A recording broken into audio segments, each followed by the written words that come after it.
Lieutenant? I was saying I'm making my mark. You're making your mark. Of course. This is the most exciting thing, you know. That's one of the good things that are going on, which I really want to celebrate. That people are really using their pens quite nicely. I was saying I'm making my mark. Yes, Nicholondone. Oh, okay. Yes, we are live. Thank you very much. Thank you very much. Today I'm with Unathi Sonti. He's the chairperson of the Maritime Business Chamber. Unathi Sonti has done a lot in his community around Nelson Mandela Metro, the Eastern Cape, and broadly in South Africa. He has a background in training and also a public relations practitioner involved in a number of activities, including SANRAL, BAIC in South Africa, in Gqeberha, which is BAIC in South Africa, and IDC. And if we have many leaders in South Africa and in Gqeberha, we definitely have few impactful leaders in our society. And Unathi Sonti is one of those people that I've got to experience over time. And our friendship and knowledge, awareness of each other is quite recent, it's a couple of years. But what has been achieved in that couple of years, I don't know, you'll correct me if it's, I don't think we've passed 5 years interacting with one another at a professional level. It's what he is doing currently. And from what I've seen, I felt this is one person that I would like to also have a conversation and pick his brain on what he thinks about ourselves as a people in South Africa, our city in Nelson Mandela Bay, and his thinking of the maritime industry. And because we are also in the transport month, and we have so many activities happening in that regard. And he has also been part of that. And I know he's fresh from Durban, from another very important milestone in the maritime sector. And I want Unathi to basically talk to us and introduce himself. How does, beyond what I've just said, how do you introduce yourself to just a peer, not even professionally? How do you introduce yourself, Unathi? Thank you, Mr. Mnqwazi. Firstly, thank you for this opportunity to be having this conversation with you. As you have alluded in your introduction, my name is Unathi Sonti. In my past lives, others would know me as King. That is the name that many had used when I was in the music and entertainment industry back in the days. Growing up, Ekaya, they would call me Umapantsula. So has got all these names. Like some you love, some you don't, some you don't want other people to know about. Yes. Currently, I serve as the chairperson of the Maritime Business Chamber, of which in this office I'm sitting, having been inaugurated in the year 2019 on the 11th of October. So this past week, when we were opening the World Maritime Parallel event, which is a very important, event within the maritime sector, on the 11th, it was our 3rd year as this current executive in that. And you would note that, just having to be in maritime, of something that if I were to ask many of us, especially who grew up in Gqeberha, you would realize that we've never ever thought of participating in such an industry, even though we would always every December and every Easter make sure that we go to the beach. But we have never explored beyond that because of our upbringing and the surrounding, where everything else in our minds, if it was not to be a government employee, in the likes of being a teacher or a police or a nurse. The other thing was we would look at Gqeberha as an industrial, zone. So your thinking would always be, I need to work for all these automotive, sector companies. Yes. And I know just a little bit about your past. You have served in the board called SADRAT, and you've also served in NAFCOC and so many leadership structures. Even the now Maritime Business Chamber, which was formerly ECMBC. Just quickly talk through that transition for you as a leader, moving from level to level, organization to organization. What generally do you take, and how do you start the new position and the leadership role, knowing that so many things that you have done? What do you take from previous roles, and what is it that you actually have to start and begin with in a new role, in a general sense? Because this question helps us to build, and I like this process. And I was telling someone recently that please don't rush my process. It helps us to build a young leader that is yet to serve in different spaces. What is it from Unathi's leadership book that when you move from one organization to another, what do you take and what do you start with in a new role?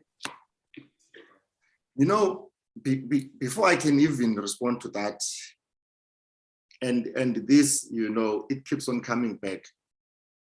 For all of us, before we even lead outside of our, I would say immediate surrounding, which is families, we have to be, leaders of self. That's one. And for me, this is always triggered by, when I was growing up, I've never thought of myself, to be a leader of anything anyway. I would tell you why. Because growing up, I was one of those, I grew up from a family that there were many of us, our parents, they decided to club together to live in one house. So there were many of us in the household, and meaning that you were not that much privileged to have certain things that other kids would have outside. So going outside, you would always limit yourself because you looked at what is it that you have and what is it that you don't. What is that you have and what is it that you don't have, and when you put that on a scale, you would realize you don't have many of these things that the other kids possesses. So you would now, look down upon yourself and think, because you don't have material things that I'm talking about, because you don't have all these things, you are nothing. You cannot be regarded as, as anything, because that's how you would scale yourself. But growing up also, an interesting thing that my mother always tells me is, when I was growing up, there was a certain man where my mother used to leave us, with me and my younger sister, when she was going to work before we started crèche. And this man would call me Usamora Mashel. Not knowing who was Samora Mashel. I didn't know. He knew because he was a police officer, but I didn't know who was Samora Mashel. And growing up now, I then, started to know who is this Samora Mashel. And I then realized that this man saw something in me that I did not see. For him to look at me and begin to call me Usamora Mashel, a great leader, a very renowned great leader in this African continent. So me participating in all of these other organizations, it is always, like you have put it, to say it's a process. And it's a process that I think it's preparing me to, for a role that I don't know yet. but it's a process, because this process exposes me to a number of or different sectors. And even though I can tell you I have spent outside of, I think, SADRAT, because of it was more of development and research institute. I think it's the only institution that I have served in its board that was not specific to either SMME development or just commercial industrial sector as a whole. Because everywhere else where I've served, it's always been organizations. Like I've served in the likes of NAFCOC in the province as a youth provincial leader, and I have served as a regional secretary in such organizations. And all of these organizations, you would realize that they've got a specific focus. Hence, sometimes I would say, you know, it's easy for people like us to show you the process, because we have been through it and we have been consistent in our messaging. So for every time I get into that new role, I am never prepared, because it just happens. Recently, I was just elected to be part of the Black Management Forum in Gqeberha branch. And I was now last week given the responsibility to be the Secretary General of such a branch. So all of these things, they come because it's a preparation mode for something that I am yet to do. Whatever that I'm doing currently, it is for now, but there is still this bigger thing that I am still yet to do. But all of these big things that I'm currently doing, they're a preparation of that one day. So you are a leader, a man in anticipation. The current year's theme for the Transport Month, which is Together Moving South Africa Forward, yes. Is that this year's month? Yes, I think I got the right one. You know, sometimes when you just look at something and not date it. But I know that we are in a transport month, and it's symbolic for you as somebody who chairs the Maritime Business Chamber, something that we have not had in South Africa before, and even the start and the evolution of how the chamber came about, starting to organize from a group in Motherwell, a group in Nelson Mandela Bay, that went to sit down in a meeting that needed to discuss the sector, and you guys sort of storming into the meeting and creating a space and demanding power to give a space for locals who, as you said, that we would normally relate with the 10th province, the sea, as a place where we go to in December, and St. George's, you know, and just bathe deep all your worries, all your bad luck away, and then go back to the inner city, even though we see the beach area, and because we are seated right at the southern east side, I would say, of the African continent, where we are really, you know, carved into this beautiful maritime sector, maritime space. And now for you guys to come and make a demand, what is going on in your mind?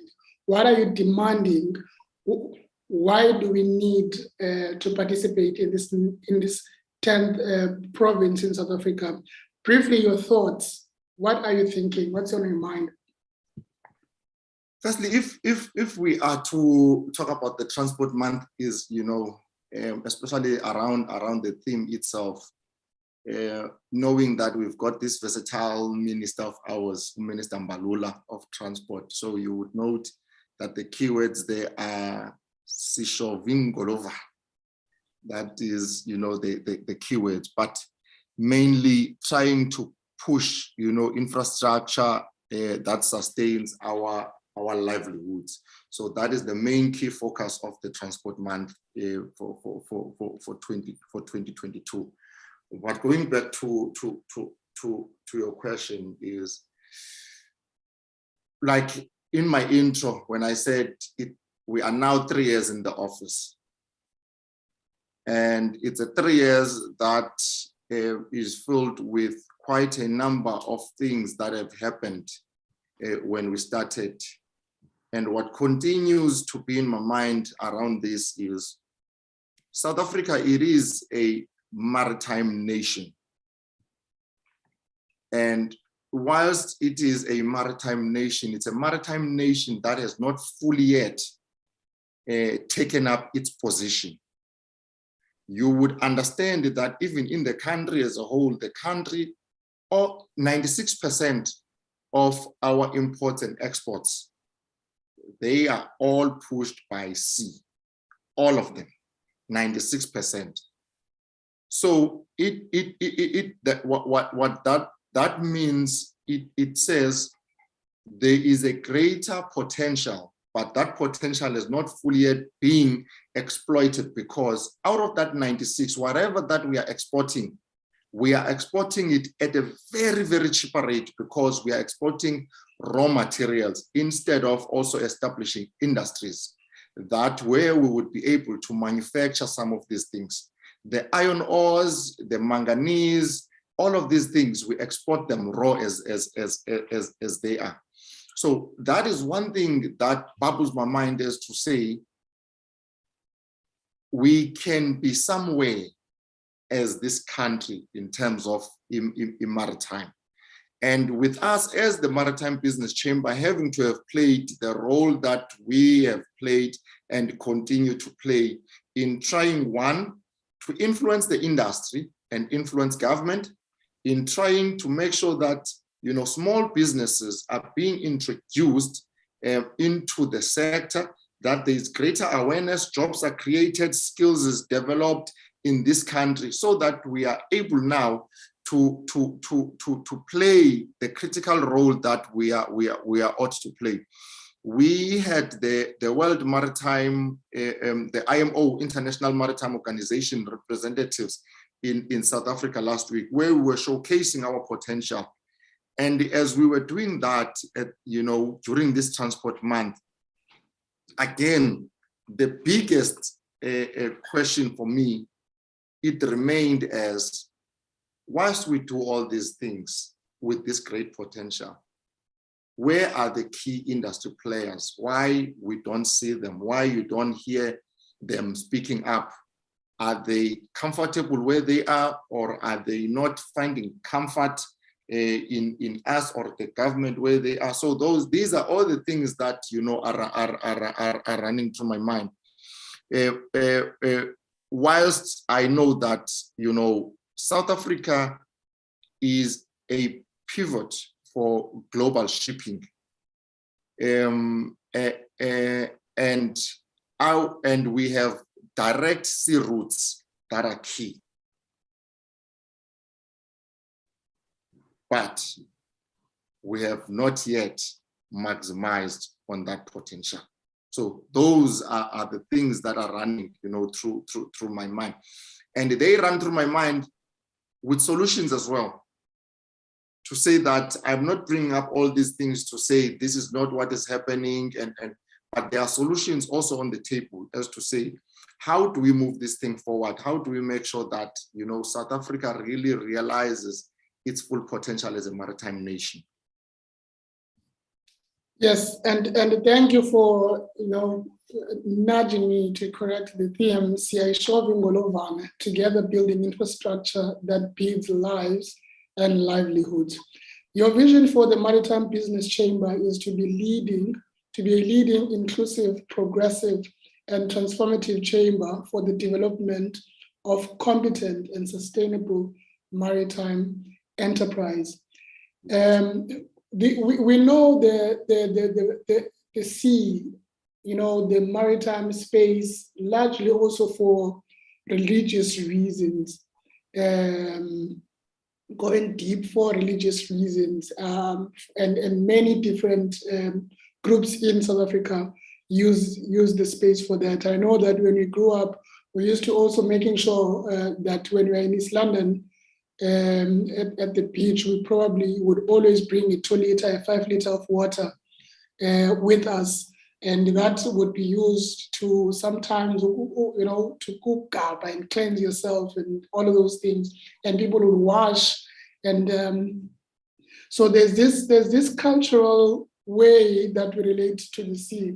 And then another one, it's only later when I was in varsity where I started learning different things about the depth of the sea, how deep the deepest part of the sea, I think it's about 11 kilometers. Then I've also started to learn about the topography, how the sea, when you look at the seabed, the topography, how deep it goes in this different levels and phases into that. And then you learn about seaweed. You learn about the vegetation around. I think one of the plants is Chrysanthemumidis monolifera, which was brought in to stabilize the sand dunes at one time, but then it sort of spread across the bay. And then we learned about the mollusks. So now I'm starting to piece in my mind. Another thing, salinity, the parts per thousand that the water sea content is, temperatures that change, all those things. As somebody who has not related to the sea, I felt it was secondary knowledge that was not available in my community. I want to find out from now the maritime, and I'm sure it's the economic side, what do you know for sure that most people do not know? Because I'm explaining from the scientific side, from the marine biology side, which I did not even complete. I jumped ship to another course, but I still had an appreciation of what was being done and what was being said. What do you know for sure that generally Abu Olwam do not know what's happening in the maritime sector, and what are these key points? All right. One, remember, maritime as a whole is divided into a number of sectors, which themselves, they become industries. As you were now, talking around the marine biology, where there are a number of things that are very helpful to us with regards to, the seaweed and the fish itself as a resource. There are some fish like the tilapia fish, which also it can be harvested inland, whereas its skin is a great healer for skin burns and everything else. So these are some of the things that we really don't know in terms of some medicines that we could be getting from our ocean. But outside of those are critical things such as opportunities that are available in the ocean, and many of those would, just as small as just vessel chartering, where you charter a vessel, like leasing a vessel, from someone, and then you begin to run it, where you either run it for cargo. So these are some of the things that I know many of us do not know, and we look at the shipping business and think it's something that is out there that it cannot really be done by many of us. And also there are activities there which some of them do not even require you to be at sea, where you can just do them from inland.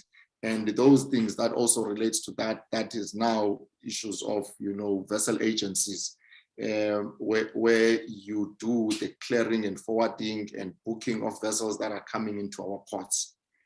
But what is critical about the sea itself is, we call it vitamin C. And the reason why we would call it vitamin C, it's because what the ocean possesses for all of us.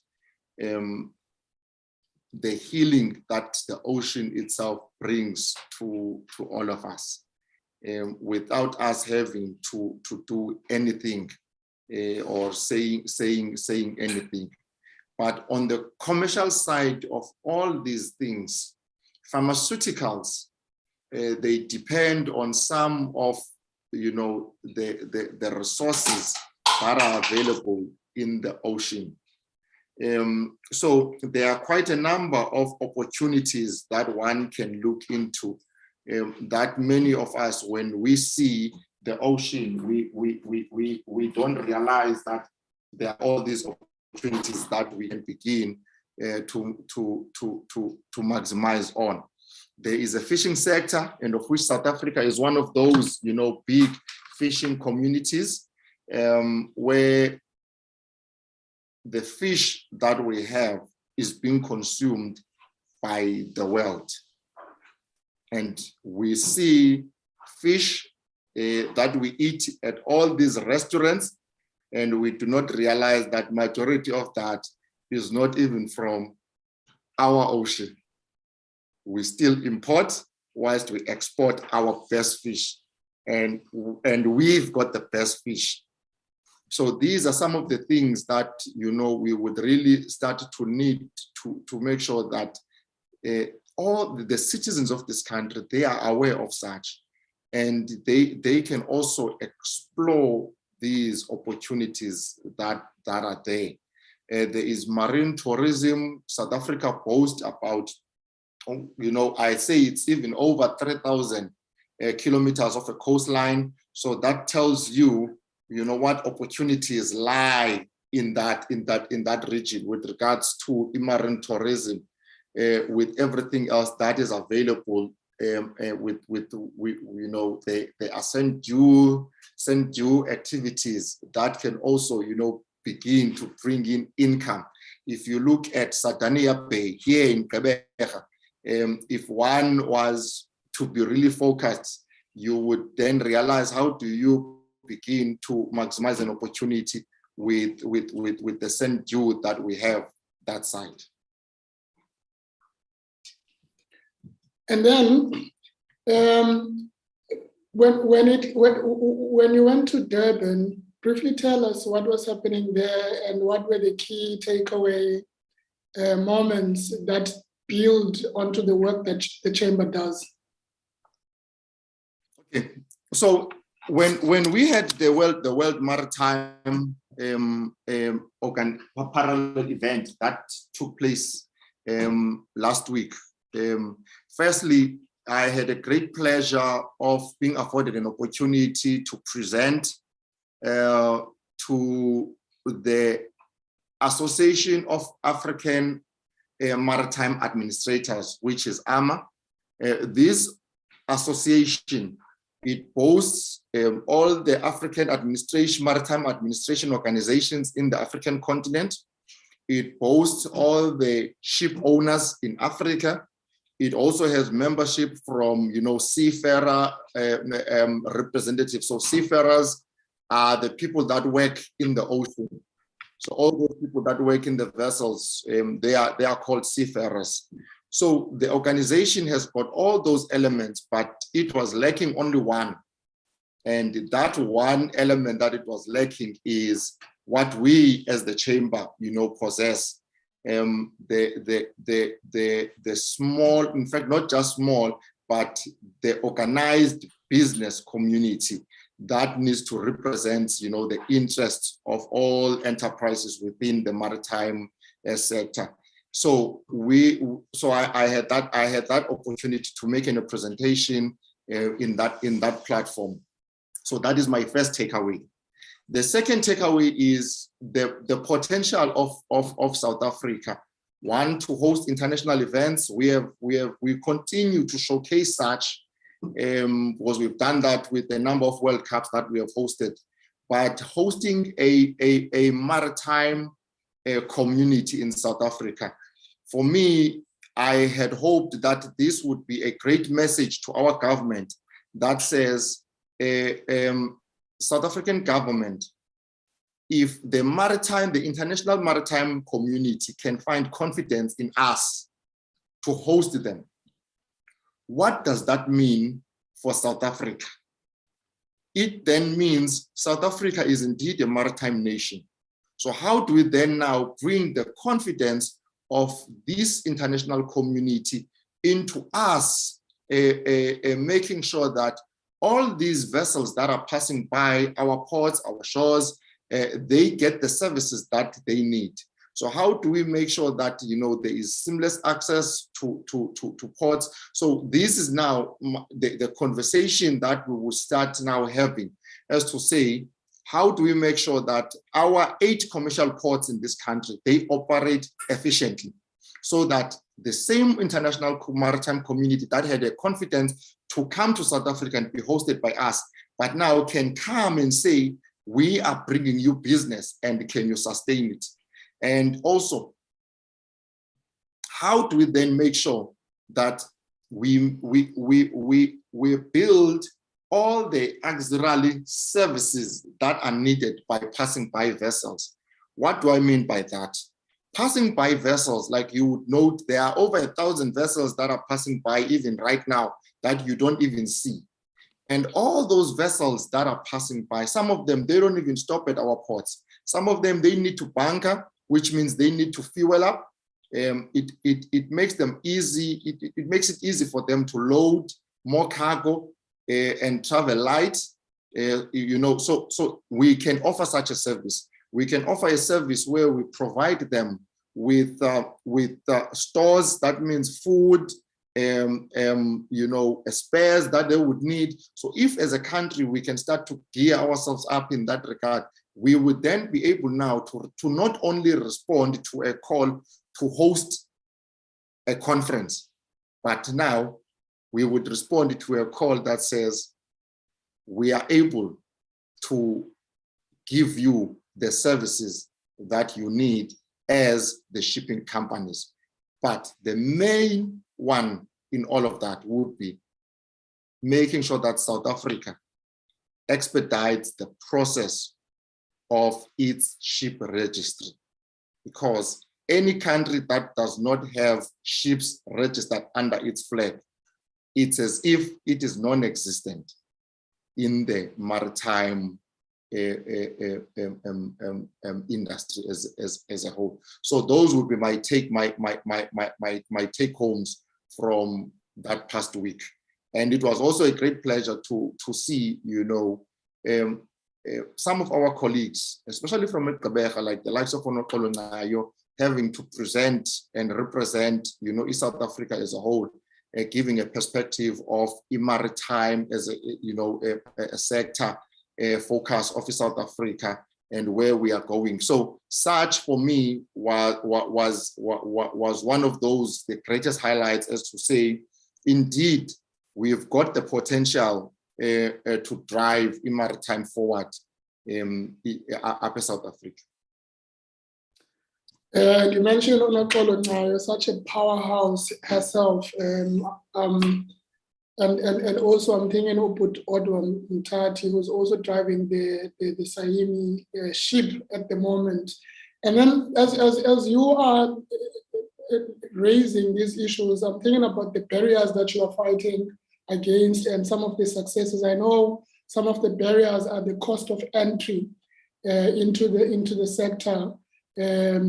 And you want probably to tell us a little bit about that and some of the, you know, the capital heavy and intensive demands in the sector to come in. How do you guys deal with that? And I know you have a couple of successes. Just talk to us about that. Yes, indeed, there are quite a number of barriers to entry into maritime. One of those are, there are some requirements with regards to compliance that you would need to have if you want to participate. For instance, if you are a diving company, you would need to have a license with TNPA, which is our Transnet National Ports Authority, which would cost you like previously, it would cost you something around 39,000 rands just to have that license. But that is outside of everything else that you would need to have, your public liability insurance and everything else, a safety file. So if you count that, just for you to enter, in fact, not just to enter, just for you to be compliant, to say, I have got this business that can service you, you would need, say, around 50,000 rands just for that as a small business and as a new entry. And the good thing there is, in our lobbying and advocacy, we then lobbied with the port regulator of South Africa to say there must be a reduction, or there must be a set aside, and of which South Africa currently does not allow for such set asides. But we won the fight to say there would be a 30% reduction on all licenses for all these port services, and of which it was a great success. And that fight does not only talk to just the 30% reduction of all licenses, of all licensing fee, but also it says now you can pay this license annually for the duration of the license itself. So if it's a 3-year license, now something that was 30-something thousand, it's around 28,000 rands. And you pay that 28,000 rands over a period of 3 years, meaning your initial payment is around 8.7, and then you continue annually to pay those 8,000, and something. So it now eases at least access to for you to be going there. But outside of that, there are still quite a number of issues that are still regarded as barriers. And one, for stevedores, you would require to still have that same license, but you would still need to have, some equipment for you to be able to carry out that service. Hence, now the biggest fight is to see how do we address the issue of maritime being a very high capital intensive. Because even if you wanted to start a fishing company, you may have your fishing rights that you have, but if you're a small business, you don't have such. You don't have a fishing vessel that, and when I'm talking about a fishing vessel, I'm saying it's in the ranges between 2 million to whatever, for that. If you wanted to offer a service boat, you would still be required to have a service boat that is compliant to the current standards that SAMSA had issued with regards to the marine notice of I think it was of July or June, which then tells you that the spend in there for you to have a proper service boat, you need to at least have a minimum of 5 million. So there are still all those barriers to entry that we are fighting. But as a chamber, we have managed to address many of those. Currently, the chamber sits in the port consultative committee meetings, representing, small businesses. We have signed, MOUs with the likes of Winster, Women in Shipping International, for the South African leg of it, for our women development. We have also signed MOUs with SAMSA, the South African Maritime Safety Authority, for maritime awareness. Remember, one of their mandates is to promote, maritime activities in South Africa. So we've got such MOUs that will now address all these limitations that have been there for many years for South Africans, as small businesses, Black in particular, for them to be able to participate. And lastly, we have also addressed an issue with regards to your fishing rights, your commercial fishing rights in this country, where we have made a number of proposals to the Department of Forestry, Fisheries and Environment, DFFE, whom are the ones who administer the process of allocating fishing rights. So we have done such within this short space of time, noting that in our 3 years, you would probably say we only have had to work on the ground only 1 year, because if you count what had taken place with regards to COVID 2020 to 2021, nothing much was currently happening on the ground due to the pandemic itself, but we have managed to pull through, you know, in all of those. We are concluding an agreement with the Department of Small Business, which, you know, its agencies are SIFA and SEDA, to see how do we really accelerate the participation of South Africans in maritime. And you are also talking about internationalization and are arguing that the business chamber, the maritime business chamber, or any chamber for that matter of this nature is not just a national asset, it's also an international agent that represents the country in other spaces. I know recently you've been to Nigeria and you are in partnership with the West African Maritime Chambers as well in other parts of the world. How far is this effort of bringing the international aspect to the Maritime Business Chamber? So our participation in the Association of African Maritime Administrators was exactly for that, so that we are able to expedite this process now of the chamber not just being looked at. Remember, when we started with the Eastern Cape Maritime Business Chamber, and many still look at us as the Eastern Cape Maritime Business Chamber because of the location of our offices, which are still in Gqeberha, and of which it's the head office, you know, of the chamber. We continue to do that. I was in Nigeria.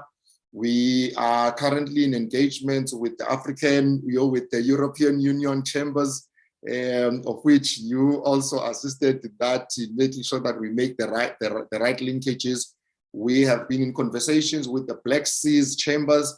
It's just that it's been distracted with the Russia and Ukraine, you know, a war that is currently taking place.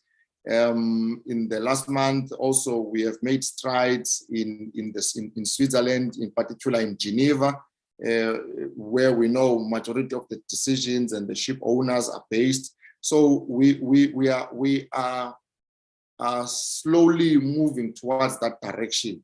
What we are busy doing now is just laying the foundation and introducing the chamber and making sure that the idea of this maritime business chamber having all these links and being able to be associated and being an international representative in the maritime sector as a whole, it's being realized. It may not be today, but it's something that we are working on. Hence, also our participation in that World Maritime Parallel event that was taking place last week, to say with the IMO, because IMO is the decision makers in majority of the activities that are currently taking place within the maritime around the world. So we are in that process, building, you know, brick by brick every day. The wall currently, it may be sitting, you know, just under the windowsill, but we are continuing to lay a brick each and every day. Yes, and I suppose it really takes tenacity and you know, a vision. You must have a foresight to put your life onto something that has not been established yet. But you guys, and I've looked at your executive. It's largely, you know, youthful people. It also talks of the longevity and the you know, the mileage that you are here to cover with these people that are taken from across board. I've seen in your own structure, you have people who are involved in ship making, others are in the policy framework and legal space, others are practicing as entrepreneurs in the space, which is such a beautiful thing to look at.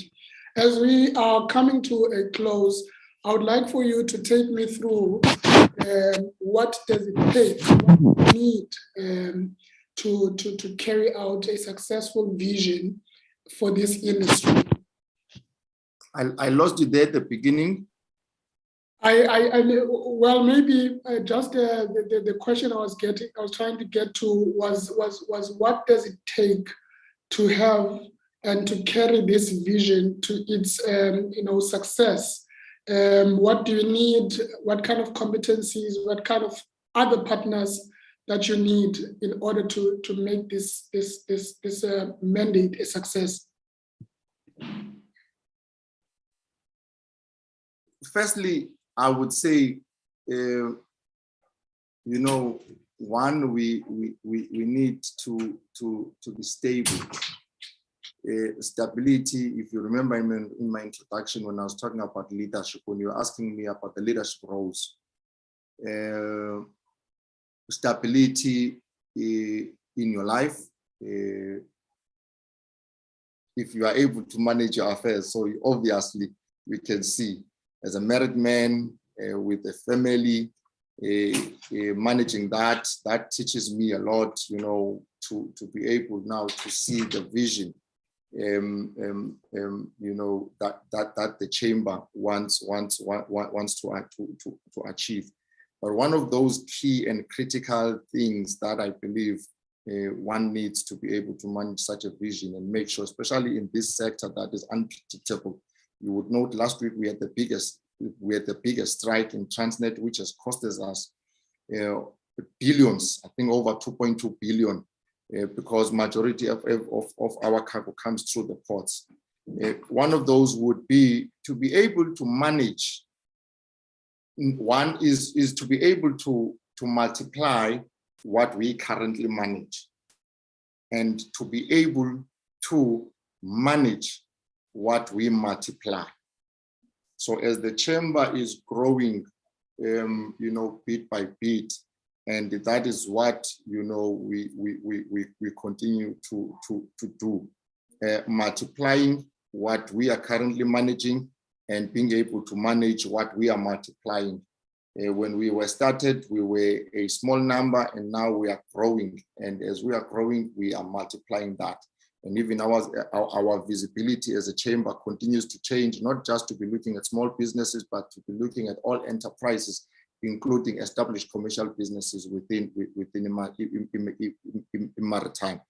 But you would need certain things as well for you to be able to stand the test of time in this sector, especially in this day and time, around, you understand the economic challenges that the crisis that we are in as a world. So you need certain things: integrity, tenacity, you need the energy, you need to continue, to